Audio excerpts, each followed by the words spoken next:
an opportunity to see different things. So we did a book on Faith Ringgold, on her work of the 70s. We did a book on Helga Paris, on one specific, it's a East German photographer, on one specific series of women that were photographed in a factory in 1984. Now we're re-editing books from the 1970s. One is called The Ideal Communist City, the other is World of Variation. So we're really interested in kind of growing audiences for books or for topics like contemporary art from Southeast Asia, which is incredibly interesting and varied, and it's wonderful to see so many works at this fair. But it's, again, a lot of these artists are just not well known enough, and we're very happy that we can introduce works like this through our publications. So that's really our kind of, our goal to work on these. So we're based in Berlin and in New York, and this was the book that we just published just now. Yes, and here we have it, front and back, and it's beautiful in this orange. And these are all the writers and editors for the book. And would you like to give a quick introduction? Yeah, so I think we'd also talked about, you asked me previously, Yanyun, how this book came about. Yes, so one thing, the book has 3 editors. It's Utemete Bauer, Corinne Owen, and Bunhui Tan. Bunhui Tan I met when he was still the director of the Asia Society in New York a few years ago. And can we go to the, we can't go back. Yeah, we can. Yeah, we can go to. Exactly. So I'm just going to, Yes, exactly. Well, sadly, so this is the important part. Sadly, sadly Bunhui passed away, but he was the one that initiated this book. So he's been very dedicated. Again, he was the director of the Asia Society in New York when I met him, and he's very, very dedicated to, again, bringing a larger audience to art from Southeast Asia. He'd moved back to Singapore just 2 years ago, actually. There he is, yes. And this was something that he'd been wanting to do for a long, long time. And I was introduced to him through Andreas Theo, who runs the Institutum. The Institutum is a nonprofit in Singapore that also focuses specifically on connecting Southeast Asian artists and the Southeast Asian art scene with the contemporary global art scene. So that's something that they, do a lot of work on. They are doing projects right now, for instance. There is a residency at Gasworks in London, specifically for artists from Southeast Asia. Right now, they're inviting Malaysian artists to come to London and do a residency there. They're commissioning works by Southeast Asian artists for the Gwangju Biennial. So they really do a lot to kind of connect Southeast Asian art within the kind of global art scene. Another nonprofit in Singapore that also supported this book is Art Outreach Singapore, who works a lot with artists locally. So, they support artists in their practice, also support art education, going into schools, all these kinds of things. So those are the 2 groups that really supported this book, again, initiated by Bunhui. And the Institutum is a co-publisher, and Art Outreach. He passed away very tragically and very surprisingly, exactly. So he had a stroke that was, there was he was a vivacious, wonderful, person, had all these plans and just suddenly had a stroke. He still saw images of the book when it was printed, so that was nice, again, because this was something that he'd really been wanting to do for years. So that's really how the book came about, and we're very thankful to Bunhui, and sad that he's not here anymore, and hopefully he can, see us now. But his spirit will be with us exactly throughout. And we will continue to sort of promote a lot of Southeast Asian artists, and also to kind of talk about the contemporary art scene with his energy, and his kind of his in-depth knowledge, and also the research that he has done. And this is one of the many outcomes that he has created over the time that he's been in Singapore as well. Yeah, exactly. Yeah. Sorry. Yeah. And maybe just to add also, I'm the publisher of the book. The editors, of course, Bunhui couldn't be here, sadly. Utemete Bauer is also in Singapore right now. Yes. She's based in Singapore. She's also at NTU CCA. Yes. Exactly. Corinne Owen as well. She's also based in Singapore, so the editors couldn't be here. So I'm here. So if there's also might be questions about how, we talked about, was it difficult to put this book together? Yeah. Yes, for them it was. For me, luckily, I had wonderful people to work with, which was great. But yes, so the book finally now has the work of 65 artists represented. There could have easily been twice as many or more. You know, I mean, it's really for me too. I mean, I'm an art historian, you know, and it's work that I'm familiar with. I was familiar previously with some of the work, but certainly not with the kind of breadth and depth and also the range of incredibly interesting issues and topics that are, you know, are covered, you know, historically or contemporary art. So it's really, yeah, it was even for us, it was really revelation. So, but it was very difficult to choose these 65 artists from just the, you know, I mean, just, you know, the region is so diverse and varied and has such a rich history. So, but the editors made a kind of suggestions. They also asked writers. We had 13 different writers that we have. Oh, we can't. Can we go back? Can we go back to the slide with the writers so we have them represented?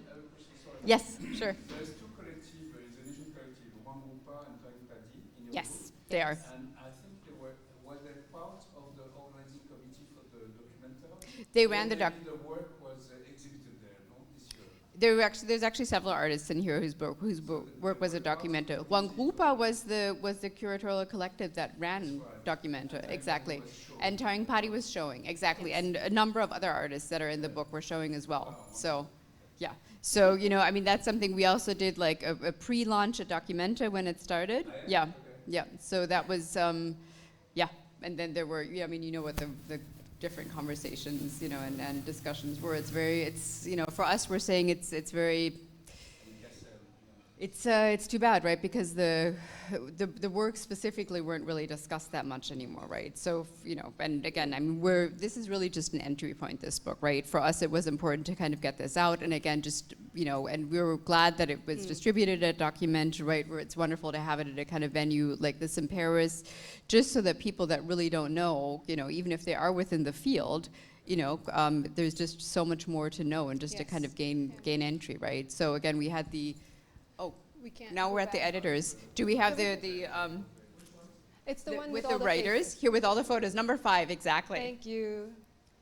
So these are the exactly. So these are so this is, you know, Bun Hui, Utimita Bauer, Corinne Wen, Carla Bian Puen, Kathleen Ditzing. Anyway, so these are all the different writers. We have they're also listed. They're also from the region, so that was important for us as well.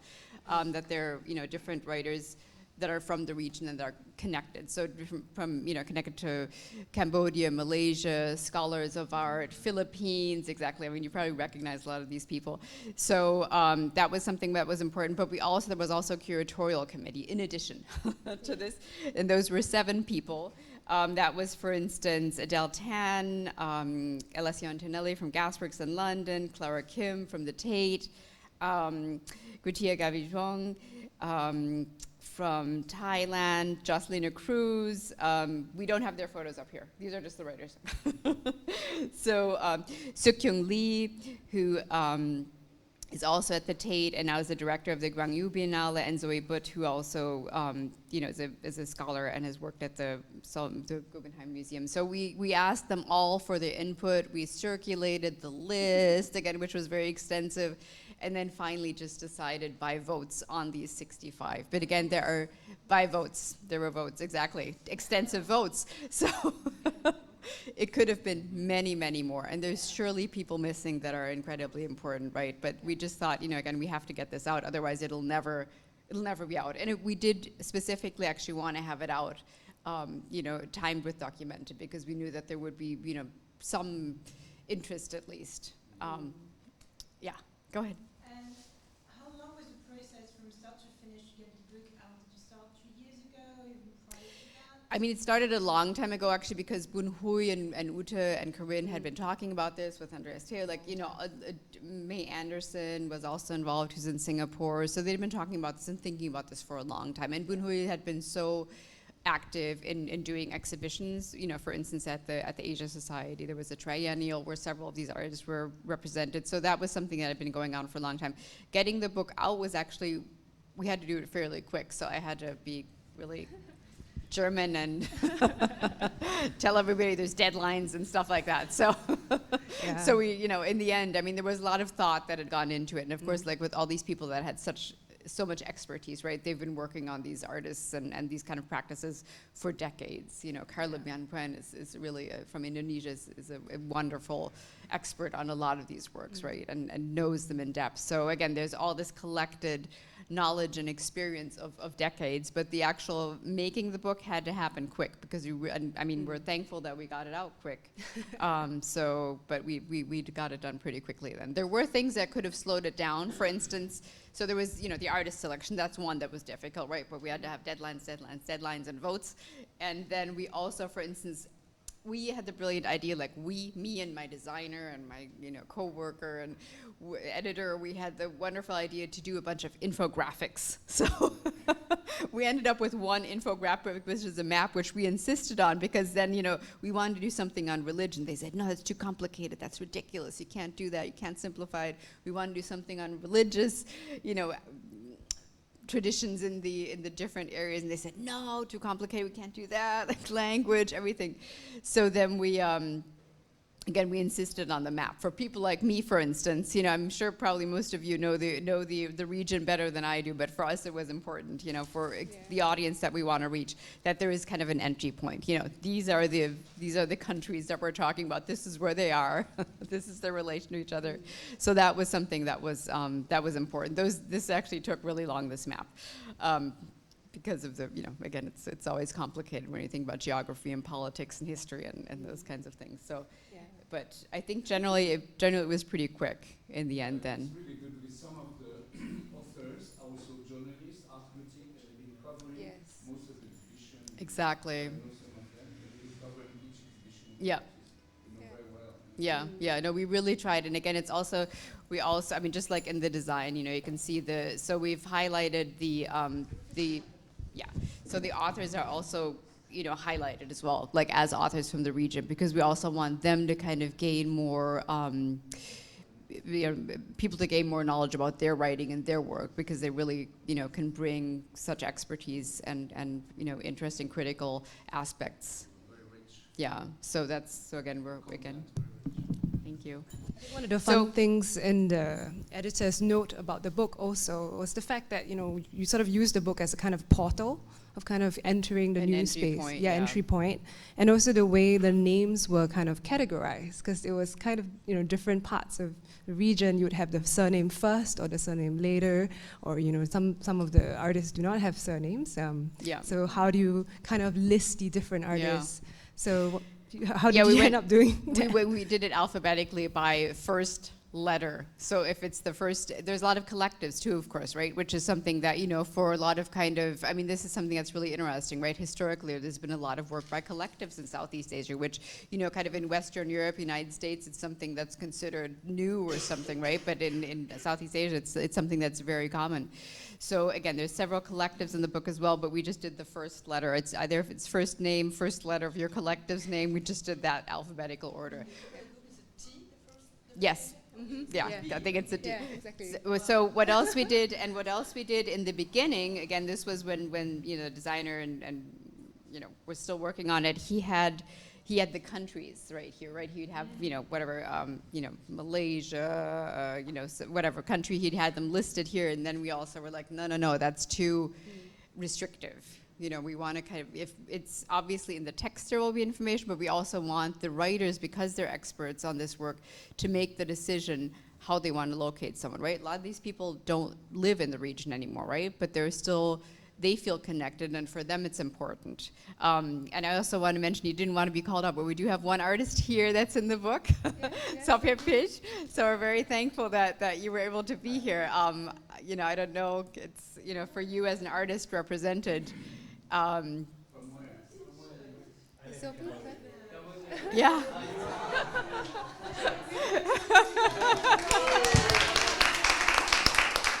Thank you for coming. Yes, exactly. We tried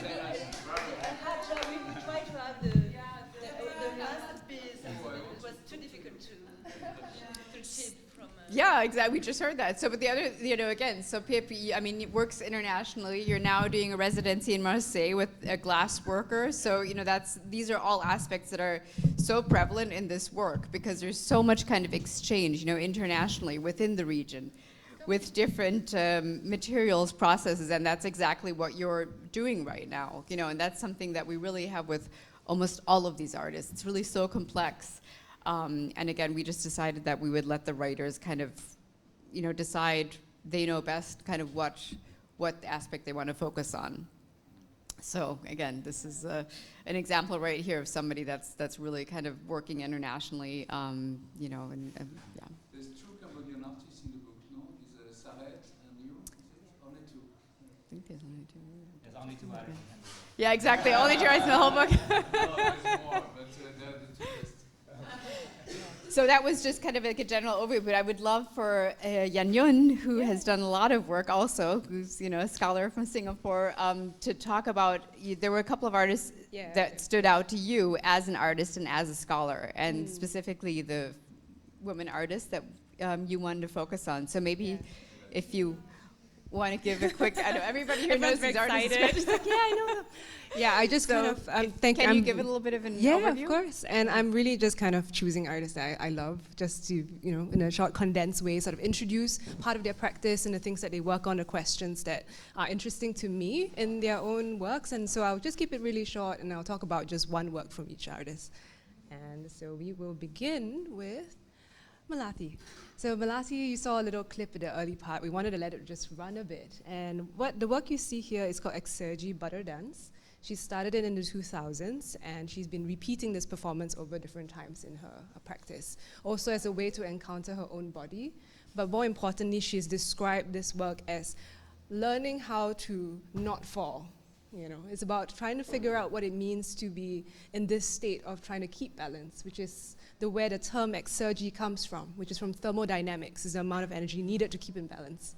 And so for her, all you'd see in this 20-minute performance is her dancing very slowly, but at a time as the butter kind of melts, she would slip, and she would try her best to keep maintaining her poise and maintaining her pose and continue the performance.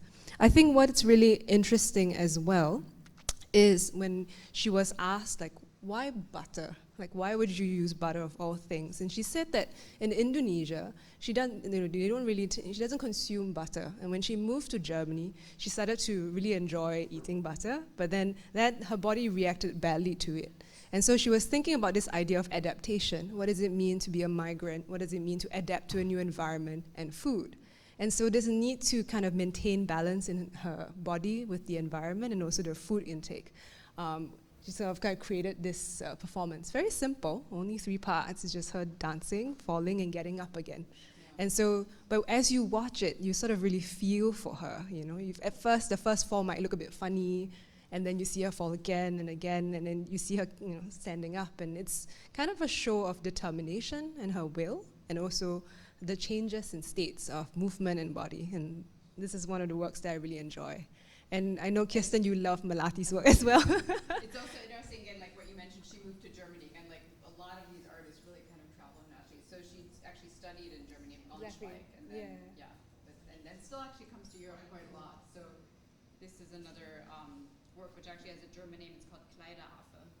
So it's an installation that looks like a palm tree, but she's actually hanging on this palm tree of kind of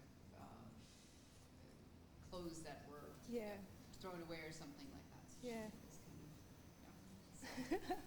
Yeah, and so this is just a quote from her, and so it is talking a lot about her own personal experience and her resistance. So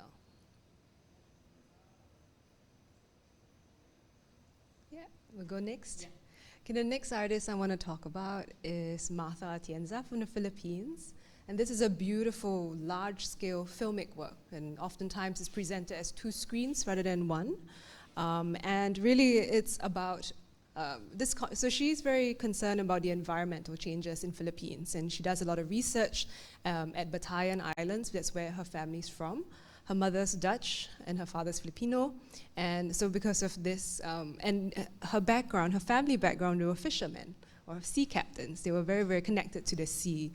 And she was kind of concerned about all these coral reefs that were dying and the fishermen's lives being affected by, not enough fish and climate change and all these things. At the same time, she was also documenting this festival in Philippines called the Ati-Atihan. And the Ati-Atihan is a festival, it's kind of a Catholic religious festival that got absorbed into Filipino culture. And so it looks if you do attend Ati-Atihan, it's kind of like a Mardi Gras, like from New Orleans. It's a big party. And all these fishermen will make their costumes based on, what the current affairs. So they might pretend to be politicians, they might pretend to be, all kinds of different characters, and they'll do a parade on the street.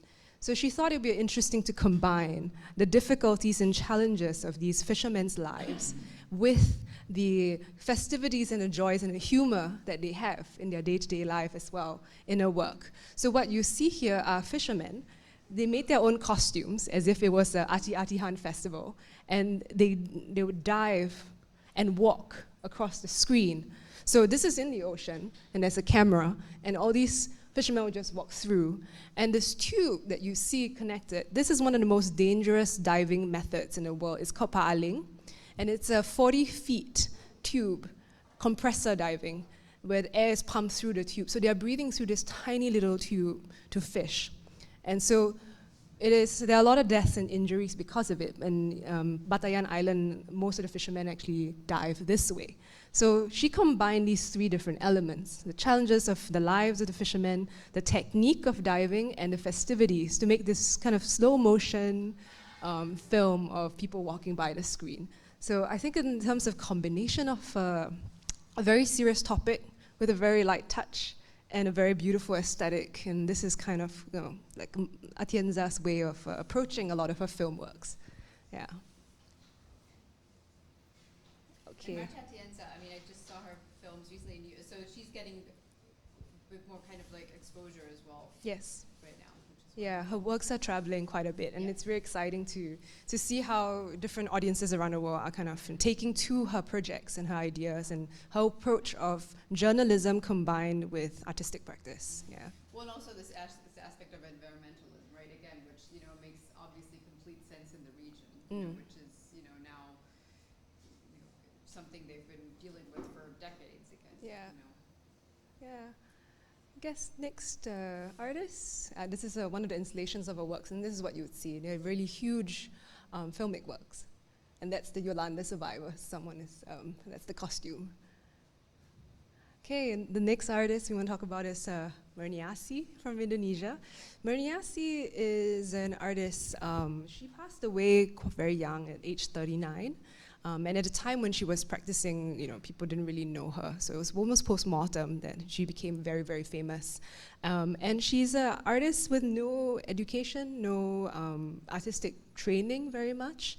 And her life story is pretty dark and difficult. So I will just talk a little bit about it. So she was raped as a child by her family, and she became a domestic helper at age 10. And so she was just kind of moving around with families that hired her to take care of the kids and everything. And so when she went back to Bali at some point to get married with her husband, she found out that she was actually barren. She couldn't have kids, and her husband wanted to take on a second wife to have kids. And so she was considered one of the first women in Bali to file a divorce, because women do not tend to file divorces because of property rights and assets and all that kind of thing.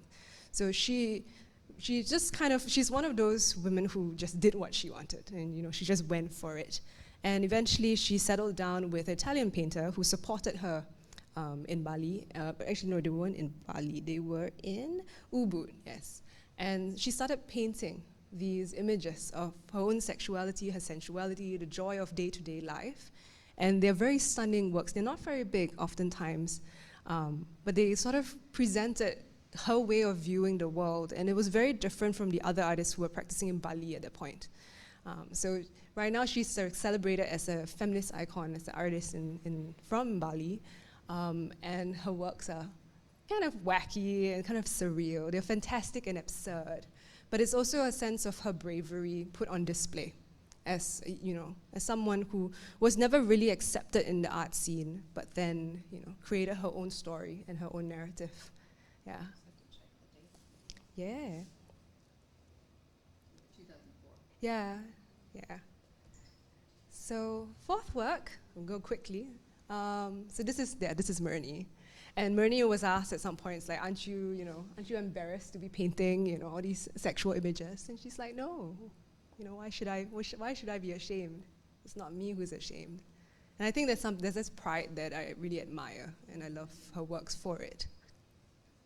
Okay, another artist, Yanyun from Vietnam, filmmaker, and she has a background in journalism and international relations, so a lot of works deal with the politics of the body, the politics of society. And for this work that I wanted to highlight, it's called 11 Men, and it's based off Kafka's story called 11 Sons, where he wrote about the 11 sons that he had in different kind of satirical details. And she thought, when she was investigating the archives of a Vietnamese production house, and this is a very famous Vietnamese actress called Ngu Quyen. And so she had like a 30-year career. And she was very, very celebrated as a kind of a Vietnamese female protagonist in a lot of the films. So she thought it would be interesting to clip out the scenes of Ngu Quyen's performances in different titles and recreate kind of a history of Vietnamese cinema over 30 years from her point of view. So the title is 11 Men, where she describes the 11 men that she encountered in her life. And so you would see this actress in different movies, from black and white all the way to color, the evolution of broadcast media in Vietnam. Also the different male protagonists in the films and their relationship with the female in like Vietnamese society that's presented in cinema.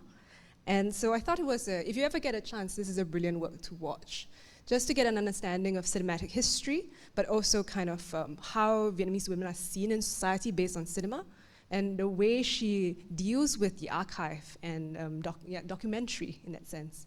Yeah. I think that's it. We have one more, we have one more slide, right, which I really like. Aha, okay, let's go for the next one. Something like you're not. Oh no, sorry, we're gonna. Yes, yeah. Oh, Yeah, yeah, no, exactly. Yeah, that one's. Uh-oh, what's happening? No, it's going backwards. Oh, Go to the next one. Yeah. yeah, so this is one of the scenes. Classic example.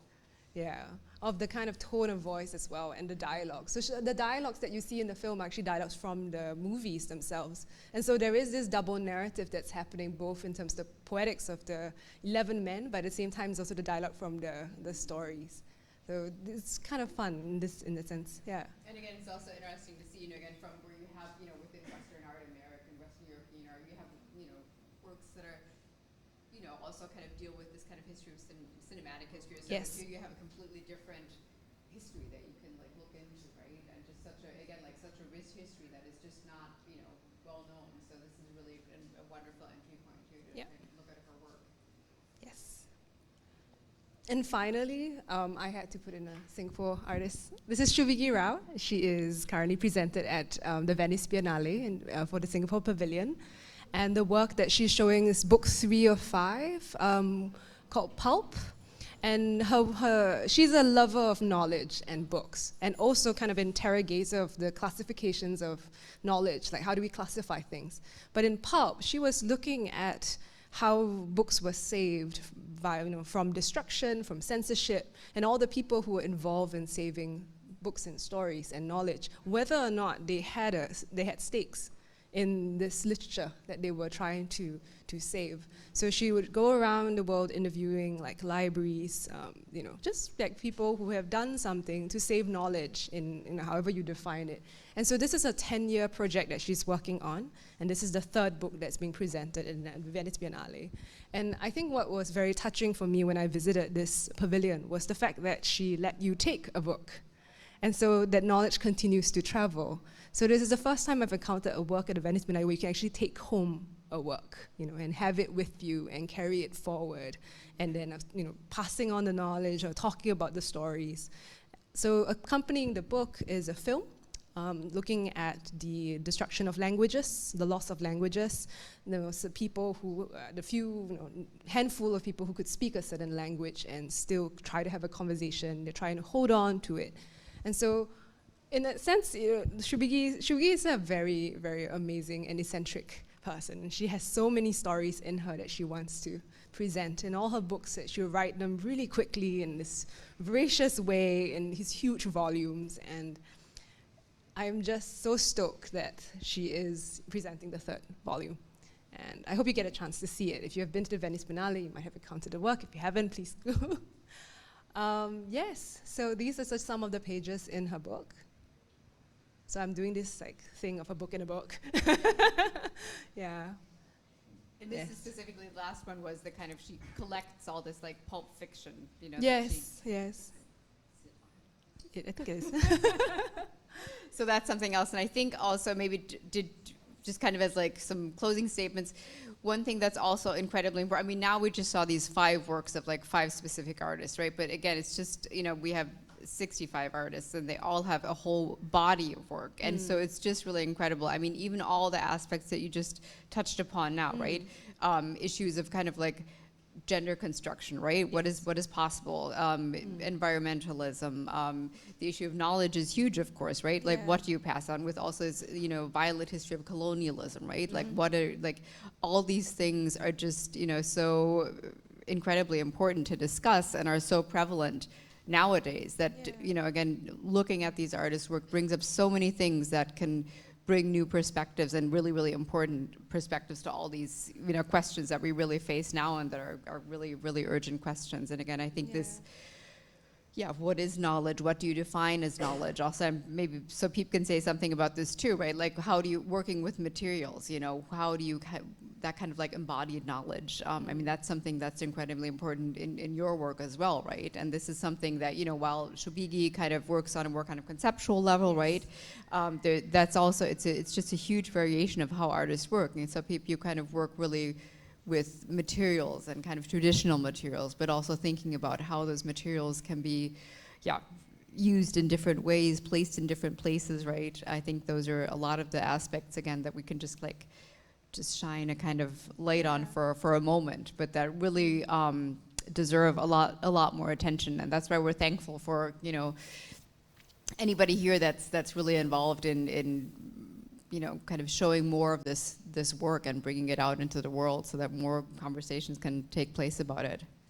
On Thursday, we have launched the next Kochi Biennale here. We had Perfect. Yes, Shubigi was there. Wonderful. And also Shubigi, Yes. also, but also Yeah. online. Online, yeah, exactly. Shows online, yeah. Yes. Yeah. She's the curator of the next Kochi. Yes, she Yeah. is, yeah. Exactly. So all those, and there's more. There's a Gwangju Biennale. There's Singapore Art Week. Yes, they're all January. coming. All these. There's a lot of kind of things, and of course, there's always a question of resources. Who gets to see? Not everybody can travel to all these things, unfortunately, right? Which is very sad. But that's why it's important that we, have these kind of books and talks, and just kind of bring out, or that the artists travel. So.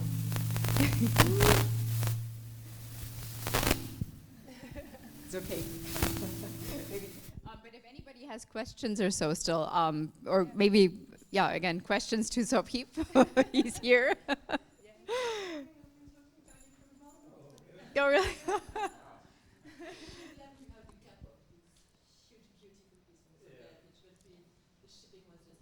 Yeah. I appreciate the thought to bring it here. Another time. Exactly, next year. You can do the glass. Exactly, some glassworks that are just being made in Marseille now. Don't put me any pressure there. Yeah, exactly. We'll have it here next year. Progress, so. Marseille, yeah, exactly. Glass research lab. Yeah. But maybe that's something, that really is interesting for us too, that you, again, how do you switch between working with different materials? It's important. Maybe just, if you want to say a couple of words about that, it's just really interesting. Well,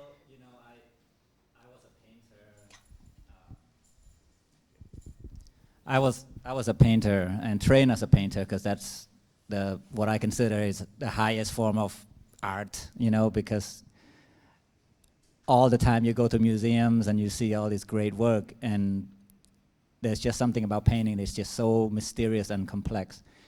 But I realized when I moved back to Cambodia 20 years ago that the life around me had no painting in consideration.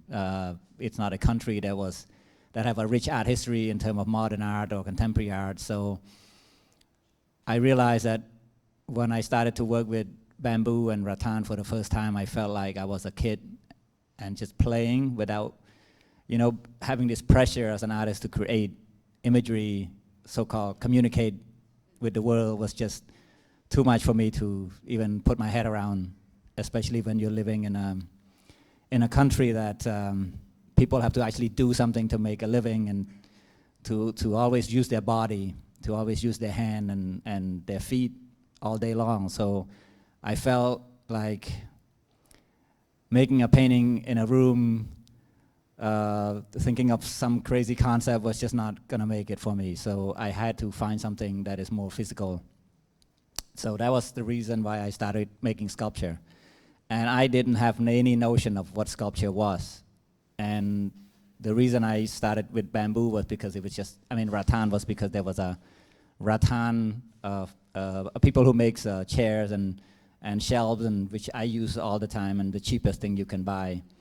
And so I thought if they can make it doing that, I can use that to make art too, perhaps.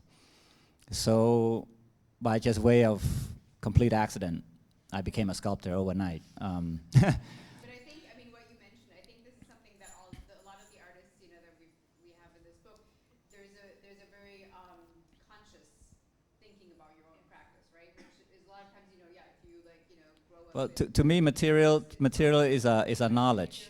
If you're going somewhere else, and you're Yeah. coming back thinking about what is labor, and how do I associate with my own. I think that's something that's really interesting about these artists in particular. That specific. Sorry.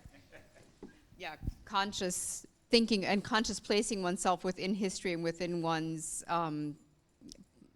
place and a kind of an in-depth thinking about that, which you don't always have if you don't need to do that.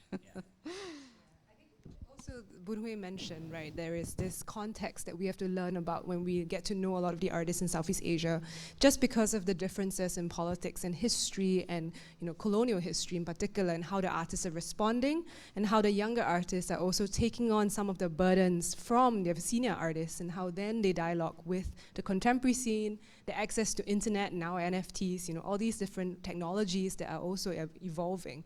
So I think it's really interesting as for a book, as a portal, not just to get to know names and artworks, but also learning different contexts and how they respond to each other, and how across different times and different places, the similarities and differences between the artists as well as their practices become very lively as you read through the book, just because of the way it's categorized. It's not categorized by country, it's not categorized by themes or topics or certain ways of filing artists just so that it's easier for you to access. No, this is different.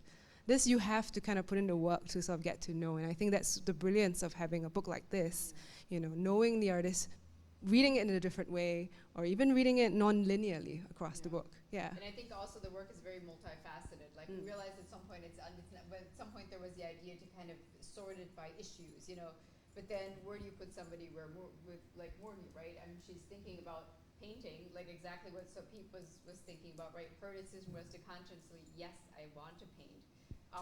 Issues of gender, where do you place that, right? Where do you put Marta Atienza? Yes, it's environmentalism, but she's also just very interested in kind of like history of place and colonialism. So that's the really interesting thing about, obviously about the entire region, but also about the artwork. It's very, very multifaceted. Just like you were saying about your work. There's just many things that you feel like you have a responsibility to address, which makes it difficult to make. But again, really incredibly interesting from many different viewpoints. Yeah. And on that note, thank you for having us. Thank you for coming.